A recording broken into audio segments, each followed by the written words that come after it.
घर एक सपना शो में आपका स्वागत है। बजट में बस कुछ ही दिन रह गए हैं और जाहिर सी बात है रियल एस्टेट इंडस्ट्री को भी इस बार के बजट से ढेरों उम्मीदें हैं। हमारे साथ आज घर एक सपना शो में बड़ा पैनल मौजूद है। चर्चा करेंगे कि बजट से पहले बिल्डर्स की क्या मांगे हैं। आपका रूबरू करवा देती हूँ। हमारे साथ मौजूद हैं प्रवीण जैन जी, जो चेयरमैन है ट्यूलिप ग्रुप से। इसके अलावा हमारे साथ शो पर हैं मनोज जैन जी, डायरेक्टर हैं साया ग्रुप से। इसके अलावा हमारे साथ वीके सूरी साहब हैं, जो बैंकिंग और फाइनेंशियल एक्सपर्ट हैं। हमारे साथ प्रदीप मिश्रा जी भी हैं, जो प्रॉपर्टी एक्सपर्ट हैं। इसके अलावा हमारे साथ आरके यादव जी हैं, चेयरमैन अंतरिक्ष इंडिया ग्रुप से। हमारे साथ आम जनता भी मौजूद है, जिनकी बजट से इस बार काफी सारी उम्मीदें हैं। सबसे पहले चलते हैं प्रवीण जैन जी के पास। प्रवीण जी, डीमोनेटाइजेशन के बाद अब बजट की बारी है।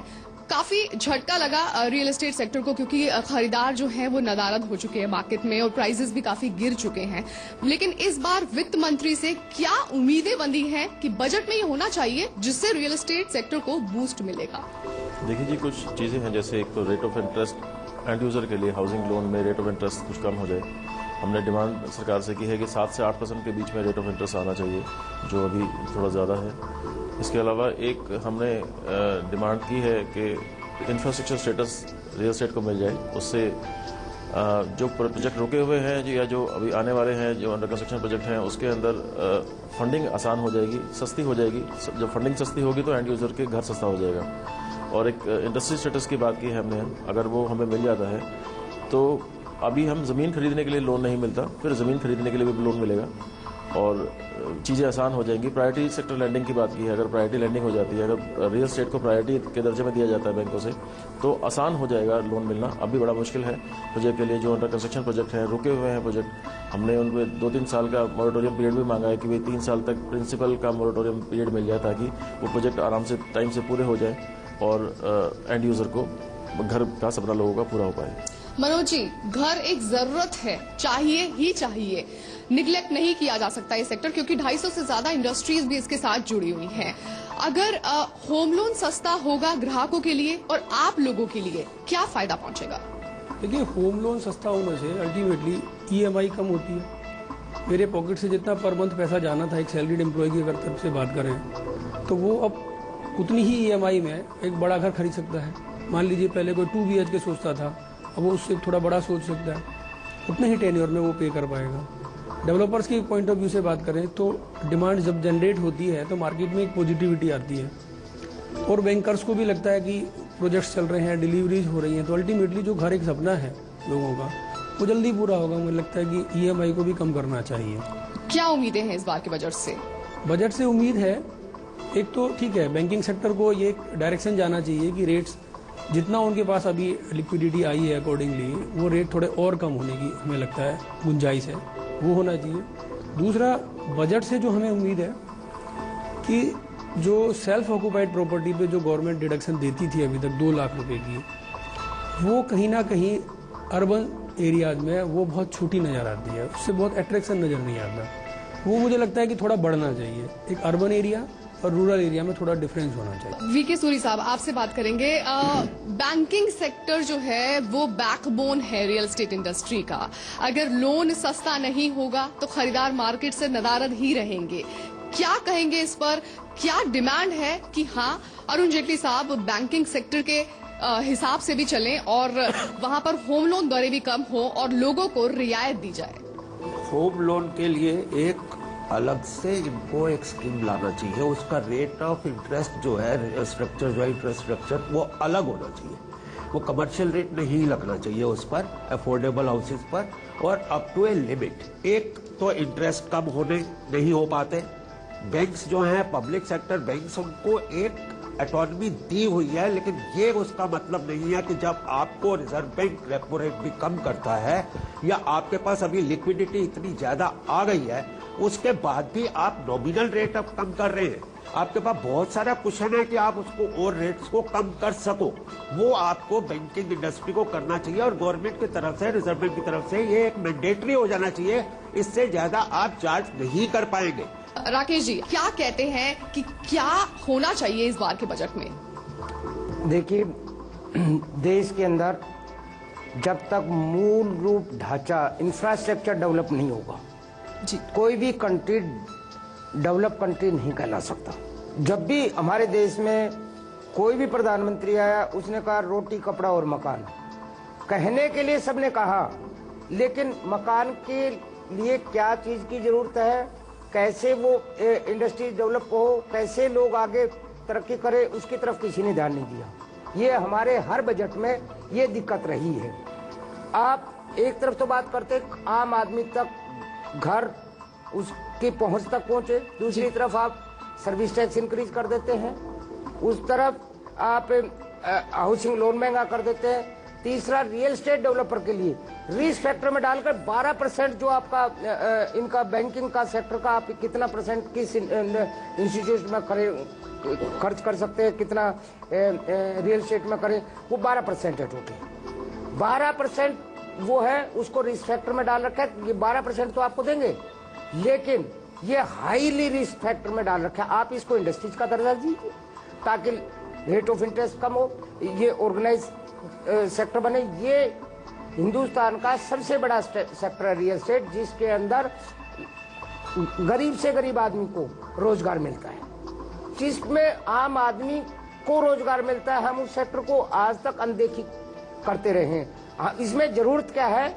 आपको बैंकिंग के अंदर पूरे वर्ल्ड के अंदर कहीं चले गई 3-4% से ज्यादा कहीं रेट ऑफ इंटरेस्ट नहीं है। भाई साहब कह रहे 6-7%, मैं कहता हूँ 5-6% के अंदर आपको रियल एस्टेट को देना ही पड़ेगा यदि देश के अंदर गति लानी है। तो आप वित्त मंत्री को क्या कहना चाहेंगे कि रियल एस्टेट इंडस्ट्री को बजट के बतौर क्या निगलेक्ट किया जाता रहा है पिछले कुछ सालों से? ऐसे जब भी बजट बनता है हमेशा रियल एस्टेट को नेगलेक्ट के कैटेगरी में, हाँ उसके लिए बजट से पहले की चर्चाएं, बाद की चर्चाएं बड़ी अच्छी लगती हैं कि आम आदमी के हित की बात की जा रही है। किसी भी बजट में आम आदमी के घर की बात हम आज तक करें। हाँ नारा जरूर हमने दिया, रोड कपड़ा और मकान, ये नारा देते रही, जो भी सरकार आएगी नारा जरूर देगी, लेकिन उसको इम्प्लीमेंटेशन के जो सिस्टम है उसको ठीक करने के लिए कोई भी तत्पर नहीं। तीसरी चीज आज आप बजट के अंदर डाल सकते हैं कि जो इंस्पेक्टर राज है, जो income tax, sale tax, excise जितने डिपार्टमेंट है, इनको सीमित आप पावर दीजिए, ताकि उसमें फ्लेक्सिबिलिटी दीजिए कि बंदा टाइमली पेमेंट जमा कर सके, टाइमली जो बनता है एक रीजनेबल अमाउंट आप करें। बिला वजह के टैक्सेज इंक्रीज कर देते हैं, बिला वजह के उनको राइट्स दे रखे, उससे बड़ी दिक्कत है। उस जब तक आप इंस्पेक्टर राज को कंट्रोल नहीं करेंगे तब तक करप्शन इस कंट्री से जा नहीं सकता।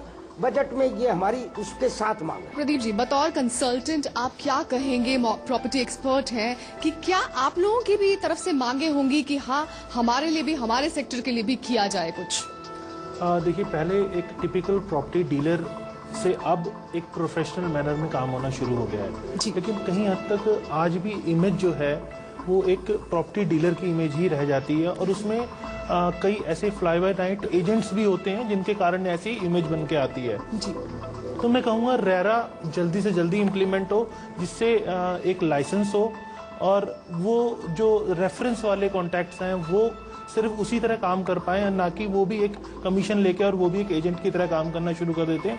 मतलब जो उनकी ऑथेंटिसिटी है वो काम कर पाए, और मार्केट में ट्रांसपेरेंसी, अकाउंटेबिलिटी हो, जिससे कि एजेंट भी गलत काम करने से डरे और मार्केट में एक अच्छी इमेज जनरेट हो। पर Pradeep ji, real estate industry पर सरकार ध्यान नहीं देती है, स्पेशली बजट में, क्या करें? रियल एस्टेट इंडस्ट्री को निगलेक्ट तो किया जाता रहा है।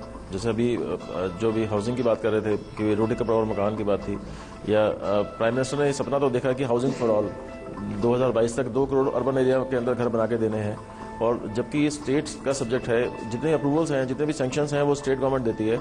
आप ये देखें, हमने पीछे सरकार को ये लिखा था कि आप कोई ऐसी प्राइम मिनिस्टर के अंडर में कोई ऐसी कमेटी बने जो सब सारे स्टेट गवर्नमेंट से डिटेल्स मंगाए। 2.5 साल हो चुके हैं, 2.5 साल के अंदर कुछ काम नहीं हुआ अभी, और आगे 5 साल रह गए हैं हमें 2 करोड़ घर बना के देने के लिए।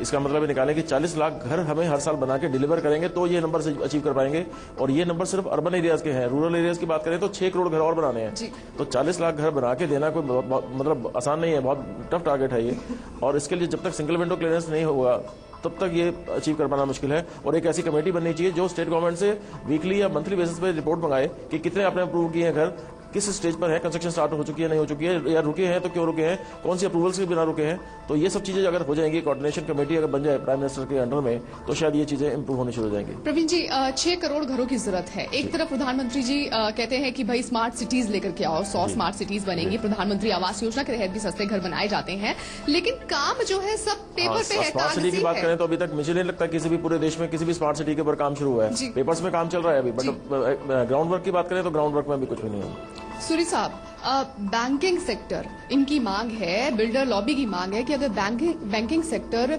बिल्डर के लिए भी लोन अगर सस्ता करेंगे तो जो वो रेट ऑफ इंटरेस्ट है उससे जो पैसा बचेगा वो ग्राहकों को पास ऑन करेंगे, घर सस्ते होंगे। क्या मैंने पहले भी कहा कि इसके लिए पूरी इंडस्ट्री के लिए एक अलग से रेट स्ट्रक्चर होना चाहिए जी। वो at par with other commercial structures के साथ नहीं जाना चाहिए। ये एक बहुत बड़ा प्रोजेक्ट, एक अलग से इसको रिजर्व बैंक को और गवर्नमेंट को, वित्त मंत्रालय को चाहिए कि ये जैसे किसी एक प्रायोरिटी सेक्टर को हम बढ़ावा देते हैं, उसमें हम लोगों के लिए रेट ऑफ इंटरेस्ट कम करते हैं, एक रियल एस्टेट के लिए एट ऑल लेवल्स अलग अलग ढंग से किया जा सकता है। 5% से 4% से लेकर जहां पर कमर्शियल और बिल्डिंग बन रही है वहां पर रेट ज्यादा रखा जा सकता है। उस तरह से स्टैगरिंग रेट इनको रखने चाहिए और आप सस्ता मकान बनाकर कैसे प्रोवाइड कर सकें ताकि वो जो 50 लाख का आज मकान है वो 30 लाख में मिल सके, वो 20 लाख में मिल सके, जो एक आम आदमी, एक लोअर मिडिल क्लास आदमी उसको अफोर्ड कर सके। लोअर क्लास आदमी भी उसको तंगी से मांग के इधर उधर से लोन लेकर उसको अफोर्ड कर सके। सरकारें कर रही हैं, ऐसा नहीं है, हमारे साथ आम लेकिन उनका पेस जो है, उनकी जो स्पीड है अभी इतनी नहीं है कि 2022 तक हम लोगों को मकान प्रोवाइड कर पाएंगे। जी, 6 करोड़ घरों की जरूरत है। ये पेस और ये स्पीड तब आएगी। मैं फिर रिपीट कर रहा हूँ, मैं फिर अपील कर रहा हूँ कि इसको एक बोल्ड, बहुत बोल्ड स्टेप समझकर एक फंडामेंटल राइट डिक्लेयर कर दिया गया उसी। हमारे साथ आम जनता भी मौजूद है, उनसे जानते हैं कि उनकी क्या मांगे हैं वित्त मंत्री से। आपकी क्या मांग है? मैं मोदी जी से ये पूछना चाहता हूँ कि आपने डीमोनेटाइजेशन कर दिया, आपने बैंकों में लाखों करोड़ों रुपए जमा कर दिया, क्या उससे झुग्गी झोपड़ी वाले जो झुग्गी झोपड़ी में रहते हैं क्या उनके लिए अपना घर मिलेगा कि नहीं? वो चाहते हैं कि सस्ते घर भी बनाए जाएं, ईडब्ल्यूएस कैटेगरी हो या फिर अफोर्डेबल हाउसिंग हो। देखिए, जितनी भी स्टेट गवर्नमेंट है और सेंट्रल गवर्नमेंट है, डेवलपर लैंड परचेज करता है, उसका रजिस्ट्री का 5% से 10% तक चार्जेज होता है जी। जैसे हम, ये तो लैंड कॉस्ट की बात हुई, जैसे हम उस प्रोडक्ट को तैयार करते हैं हम सेल टैक्स भी देते हैं, एक्साइज भी देते हैं, सर्विस टैक्स भी पर देते अब तो हैं। जीएसटी आ जाएगा। आ जाएगा, उसकी बात कल की है ना। हम लोगों से अब आपने प्रोडक्ट तैयार कर दिया, अब लैंड प्लस कंस्ट्रक्शन कॉस्ट दोनों को इम्प्लीमेंट करके रजिस्ट्रेशन चार्जेस करना है। आपको उसमें एग्जेम्पशन देनी चाहिए, 0 कर देना चाहिए। जब मैं हर चीज पर टैक्स पे कर चुका हूँ, लैंड की रजिस्ट्रेशन भी गवर्नमेंट को पे कर चुका हूँ, तो इनकी रजिस्ट्रेशन के ऊपर को 20,000 रुपए, 10,000 या 5,000 रुपए करके आप रजिस्ट्री कर सकते हैं। लेकिन आपको क्या, जितने भी देश की सरकारें वो कहती है रिवेन्यू कैसे मेरे सरकार के खजाने में आए। कुछ हमारे साथ और भी बायर्स हैं, ग्राहक हैं, बताइए। मेरा सवाल है, बिजनेस लॉबी बैठी हुई है, बड़े बड़े बिजनेसमैन हैं रियल एस्टेट के। घर एक सपना आप लोग कहते हैं, ठीक है, मैंने घर लिया, मुझे पोजीशन मिलनी थी 2012 में, लेकिन मैं 2017 में बैठा हुआ हूँ। आपने बना दिए एनसीआर में सारे मकान प्रोजेक्ट्स, मैं देख रहा हूँ अध बने पड़े हुए हैं। कोई उनकी, जिन्होंने पैसा दिया उनका क्या, वो बेचारे घर के लिए किराए पे रह रहे हैं, ईएमआई भी भर रहे हैं, वहां लगे हुए। बिल्डर की कोई जिम्मेवारी नहीं है, बिल्डर पैसा ले लेता है लेकिन कहीं कतई देखता नहीं है कि किसको मकान देना है नहीं देना। तो उन लोगों के लिए आप लोग क्या करेंगे? इनका कहना ये है राकेश जी कि आप बजट में मांगे तो अपनी रख रहे हैं, लेकिन जो 2006, 9 में और 10 में प्रोजेक्ट लॉन्च हुए हैं, आज तक उनका पोजीशन नहीं मिल पाया है। आप लोग क्या कर रहे हैं? आप क्यों पोजीशन फिर टाइम पर नहीं देते हैं? ये बात काफी हद तक इनके कंप्लेंट वाजिब है। इसके अंदर कई तरह की प्रॉब्लम्स हैं। सर, प्रॉब्लम थी तो फिर घर नहीं बन पाएगा ना। मैं आपको बताऊं, उसके पीछे अगर ग्राहक पैसे देने में प्रॉब्लम करता है तो उस पे 18% इंटरेस्ट लग जाता है। 24%। मनोज जी, मैं इतना जानती हूँ कि बजट में आप मांगे रख रहे हैं, लेकिन मुझे लगता है कि बिल्डर्स को भी सुधार की जरूरत तो है। अगर खुद सुधार नहीं करेंगे तो नहीं बनेगा। रियल एस्टेट सेक्टर में फिर से सेंटिमेंट्स खरीदार नहीं लौटेंगे और ये स्लम्प में चला जाएगा। आप भी, और मैं इसी आपके माध्यम से बोलना चाहूंगा कि कोई समर्थन नहीं है हम जो लोग यहाँ बैठे हैं उन लोगों का जिन लोगों ने जानबूझ के अपनी डिलेज की है, कोई समर्थन नहीं है। हमको यहाँ पे कोई डेवलपर्स के लिए यहाँ पे कोई प्रो करने के लिए नहीं है। मैं मानता हूँ जो लोग डिलीवर कर रहे हैं ऑन टाइम, जैसा साहब ने कहा अभी कि हमें भी R&D करने की थोड़ी जरूरत है जब हम इन्वेस्टमेंट करने जाते हैं। जिन लोगों का ट्रैक रिकॉर्ड है, इन्वेस्टमेंट करा उन्होंने पहले और लोगों को दिए, उन लोगों के साथ जरूर जाना चाहिए। प्रवीण जी, आपसे शुरुआत करेंगे। वित्त मंत्री से 3 अपनी मेन मांगे बता दीजिए मेरे माध्यम से कि ये चाहिए इस बार के बजट में।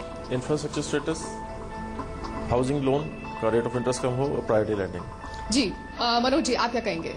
सिंगल विंडो क्लियरेंस मेरे को लगता है आने से सभी का फायदा होगा। ये पहली डिमांड है, ये शायद पूरी होगी। बाकी तो रेट ऑफ इंटरेस्ट सर ने जो बोला वही सब चीजें हैं हमारी भी। सर, आप क्या कहेंगे? जो इन्होंने बोला उसको उसमें ऐड करते हुए कि जो एक आपको इंटरेस्ट में सबवेंशन मिलता है, जो आपको टैक्स में छूट मिलती है, उस छूट को थोड़ा सा सब्सटेंशियली बढ़ा दिया जाए। ये नहीं कि नाम के लिए हमने बढ़ा दिया 2 लाख से 2.5 लाख कर दिया, ऐसा नहीं। उसको 3-3.5 लाख रुपए इस बार वित्त मंत्री जी कर दें। बहुत पैसा आ गया है डिमोनेटाइजेशन से और उनकी इच्छा भी ऐसी है, गवर्नमेंट की मंशा भी यही है कि हम ये पैसा जो है अच्छे कार्यों में लगाएंगे, लोगों के भले के लिए लगाएंगे। तो इस तरफ थोड़ा सा वो ध्यान दें, रियल एस्टेट की तरफ। प्रदीप जी, क्या कहेंगे?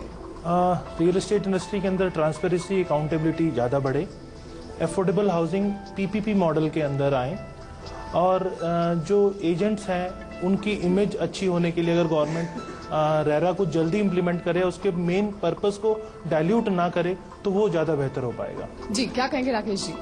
बेसिकली इंडस्ट्रीज का स्टेटस दे दें जी।